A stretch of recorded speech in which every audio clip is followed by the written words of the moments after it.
So you've been working hard, you've been eating healthy, hitting the gym, maybe even eyeing up the biscuits in like it owes you money. But the weight is coming off, but let's be real, it's moving slower than the Wi-Fi in a crowded coffee shop. And I know you're thinking, is there a way to speed this up? You know, without doing anything extreme like signing up for a juice cleanse or running a marathon.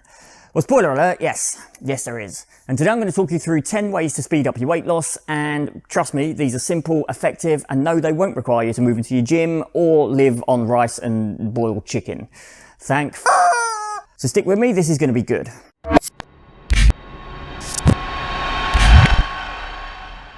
I'm Anthony Punchin, your favourite transformation coach, and every week I help women just like you cut through the noise and get the real results you've been after without losing your mind or spending 24/7 in the gym. So if you're ready to stop wasting time on stuff that just doesn't work, then hit that subscribe button now. Seriously, your future self will want to buy me a drink for this. So let's get into it. How fast should you be losing weight?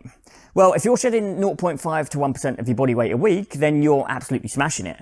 For most women, that's about half a pound to 2 pounds a week. Now, I know, it sounds slower than trying to explain a Marvel movie to someone who's never seen one, but trust me, over the long term, this is the sweet spot. Why? Because those who lose weight gradually are far more likely to keep it off. None of this lose 10 pounds in a week nonsense just to gain 15 back when you look at a croissant. But what if you're thinking, yeah, that's all well and good, but I want faster results? Well, my friend, I've got you covered. Let's dive into 10 ways to crank things up a notch. Okay, tip number 1, and I know you've heard this before because every fitness video in the world seems to shout it from the rooftops, but here it is. Eat more protein. Yeah? I get it, it's not exactly the hottest new trend, but stick with me because this one's a game changer. Protein's like the Beyonce of nutrients. It's always working, always delivering, and it makes everything else look better. Here's why. When you eat food, your body burns a certain amount of calories just by digesting it. That's called the thermic effect. Now, here's the magic part. Your body has to work way harder to break down protein than it does for carbs or fat. It's like the difference between walking up the stairs and carrying a sofa up the stairs. And in case you didn't quite get that, protein is a sofa. And because your body's working harder, you burn more calories in the process. In fact, protein burns roughly twice as many calories as carbs or fats when you digest it. So while you're enjoying your meal, your metabolism's in the background burning those extra calories. It's like you've got a little treadmill running inside you, but without any of the actual running. And on top of that, protein keeps you fuller for longer, which means fewer, oh look, I tripped and this entire pizza just fell into my mouth kind of moments. So yeah, I know you've heard this tip a million times, but there's a reason for it. Protein is not just good for building muscle, it's a calorie burning, hunger crushing powerhouse. Okay, tip number 2. Let's just get this out of the way quickly because I know I bang on about this every video, but seriously, it works and I'm not going to stop talking about it until you all fall in love with it as much as I have. I'll even link in the comments to a previous video where I go into more detail about why metabolic resistance training, or MRT, is like, well, if cardio is like the workhorse of fitness, MRT is the Ferrari, yeah? It's fast, efficient, and yes, it makes you look good. So what's the deal with MRT? It's basically resistance training combined with minimal rest periods, which means that you're burning calories not just while you're working out, but long after. It's like the gift that keeps on giving, yeah? You finish your workout and hours later your metabolism's still in fat burning mode. You know that feeling when you forget you ordered something online and a package just turns up at your door like a surprise present? Yeah, MRT's kind of like that. It's burning fat long after you finished, like a little unexpected bonus from your body. And the best part, you don't need to spend hours in the gym. MRT is efficient, quick, and it will give you the best return on your time investment. So yes, I talk about it a lot, but that's because it works. Stick with it and your metabolism will be thanking you. Your body will be thanking you, and you'll have more time to do, well, anything else. All right, tip number 3. Get more sleep. Now, I know you're busy, you've got kids, work deadlines, and maybe a Netflix series on the go that you've been binging. So when I say you need to sleep more, you're probably thinking, sure, let me just cancel everything in my life and take a nap, right? But sleep is huge when it comes to weight loss. Here's why. When you don't get enough of it, your body basically panics and starts cranking out more of the hormones that make you hungry. Ever notice how on those sleepless nights you turn into a snack-seeking missile, hunting down carbs like your life depends on it, yeah? Well, blame the lack of sleep for that. It's like your body turns into a toddler who just woke up from a nap, cranky, irrational, and demanding biscuits. So if you're not getting enough shut-eye, your body starts messing with your hunger cues, and suddenly every carb in sight is trying to get your attention. The good news is, even if you can't magically conjure up an extra hour of sleep, you can try squeezing in a 10 to 15 minute power nap. Yes, even if it means locking yourself in the car and pretending to take an important business call while you snooze. I won't judge. And here's a pro tip. The less sleep you get, the more your body hangs on to fat, like that pair of jeans that you've kept just in case, yeah? Even though you haven't worn them in years. So sleep more, snack less, and let your body chill out instead of holding fat like it's going out of style. All right, tip number 4, the after dinner walk. Okay, so I'm not asking you to throw on your running shoes and sprint around the block like you're training for the Olympics. We're talking about a nice leisurely 30-minute walk after dinner. It's gentle enough that it won't interfere with your digestion, but still effective enough to give your metabolism a boost. Think of it as a perfect balance, just enough to get your body moving, but not so intense that it's demanding an energy drink and a lie down afterwards. Now, here's the interesting part. Walking after a meal doesn't just help with digestion. Research shows that it actually increases thermogenesis, which is your body's way of burning calories while processing food. So instead of sinking into the sofa and hitting that post-dinner slump, you take a little stroll and your body gets into fat burning mode without breaking a sweat. Bonus tip, if you've got someone with you, it's also a great way to catch up on the day without any distractions. Or, escape from the washing up dishes. Just saying. Tip number 5, drink a glass of water before each meal. Now, this sounds ridiculously simple, but this little trick works. Drinking a glass of water before you eat helps fill your stomach just enough to keep you from diving into the meal like you've been stranded on a desert island. Wilson, I miss you, buddy. Sorry, got distracted there. It's like giving your body a head start on feeling full, which means you'll eat less without even realising it. The water's just enough to take the edge off your hunger. Plus, studies show that people who drink water before meals eat fewer calories overall. It's like the easiest life hack ever. No fancy diet changes, no cutting out carbs, just drink some water and let it do the heavy lifting. And hey, it also helps you hit your totals for the day, which is a Brucey bonus. Yeah, 2 birds, 1 stone. Tip number 6, drink ice cold water. And yes, I know it's probably the last thing you want to hear as winter sets in. I get it, it's cold enough outside, and now I'm telling you to voluntarily drink freezing water. But trust me, this little trick works.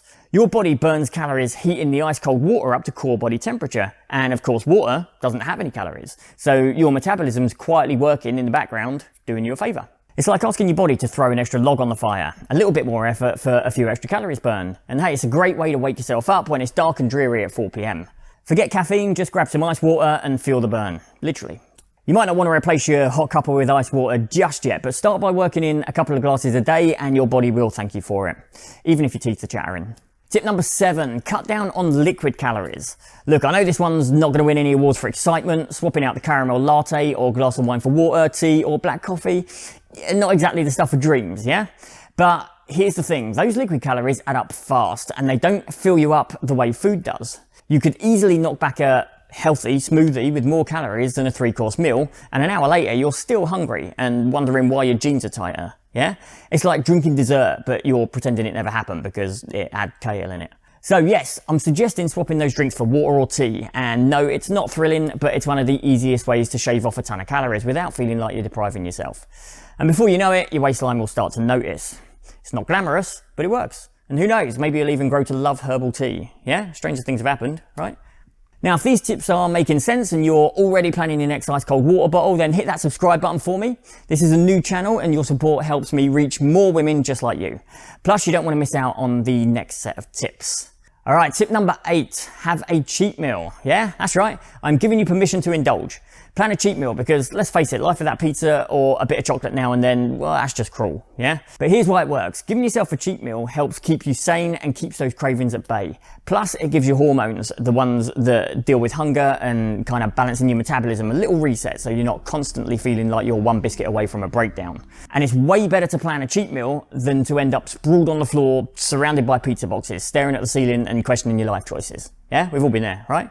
But remember, it's a cheat meal, not a cheat weekend. One meal is like a little holiday for your taste buds, but drag it out and that's like booking an all-inclusive trip to Binge Town. Enjoy your cheat meal, feel satisfied, and then get back on track, yeah? You'll feel like you're winning and the food will taste so much better when you know you've earned it. Now, tip number 9, have a spoonful of coconut oil before your meal.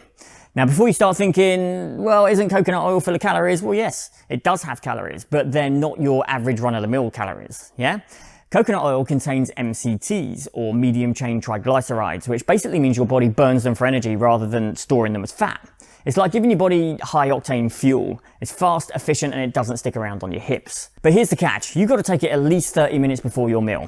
Why? Because if you take it right with your meal, all you're doing is lumping it into your food calories, yeah? And boom, you've just bumped up the total for no reason. So think of it as a pre-game warm-up for your metabolism. Coconut oil goes in, gets burned for energy, and by the time your meal rolls around, your body is ready to handle business. Now, if you're someone who tracks everything with apps like MyFitnessPal, here's my advice. Don't track the coconut oil, yeah? Seriously, just don't do it. The numbers will freak you out because you'll see those fat totals shoot up faster than your kids can destroy a tidy room, and suddenly you're in a panic, yeah? It's like stepping on the scales the morning after cheat day. It's not a good idea. Just trust the process. Coconut oil's doing you a favor. But the numbers, well, they're lying to you, so don't let them stress you out. All right, tip number 10, find an accountability buddy. Now, this one is a game changer, but let's be honest, it's also one of those tips that sounds like a straight out of a cheesy self-help book, yeah? Find someone who'll hold you accountable. Yeah, we've all heard it before. But here's the thing, it actually works. It's like having someone constantly watching over your shoulder in a non-creepy, supportive way, not a sitting in their car watching you through binoculars kind of way, of course, yeah? Here's why it's so effective. When you've got someone checking in on you, you're way less likely to flake out on your goals. Whether it's a friend, a coach, hint hint, or even an online group, having someone to keep you honest means fewer I'll start tomorrow moments. Let's face it, left to your own devices, tomorrow turns into next week, which turns into next month, and suddenly it's New Year's Eve again.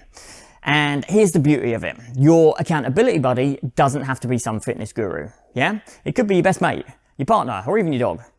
Okay, maybe not the dog, unless they're really good at motivational barks. The important thing is having someone who's going to check in with you and hold you to it. Oh, and if you're the type who likes to keep everything on track with a nice spreadsheet, then be warned. Once you've got that accountability buddy, there's just no turning back. You'll be more committed than someone trying to make it through dry January with a full wine rack. So grab yourself a buddy and together you'll be unstoppable. Okay, that's a wrap. You've now got 10 solid tips to help speed up your weight loss, and all without doing anything extreme like surviving on lettuce leaves or spending your life in the gym. Now, if you found this helpful, or if you just like the sound of my voice, then give this video a thumbs up and make sure you hit that subscribe button. Seriously, it's a new channel and every subscriber gets me one step closer to my dream of world domination. Or at least, reaching more women like you who want real results. Whatever gets you hitting that button for me. So start putting these tips into practice and let me know your favorites in the comments. And remember, the key to all of this is consistency. Yeah, you don't have to be perfect, just keep moving forward, one step at a time. All right, now go and grab a glass of ice water and take that walk after dinner and maybe call up a friend to be your accountability partner. But, make sure it's not one of those tracking your every move with a secret GPS in your shoe types. Now, thanks for watching and I'll see you in the next video.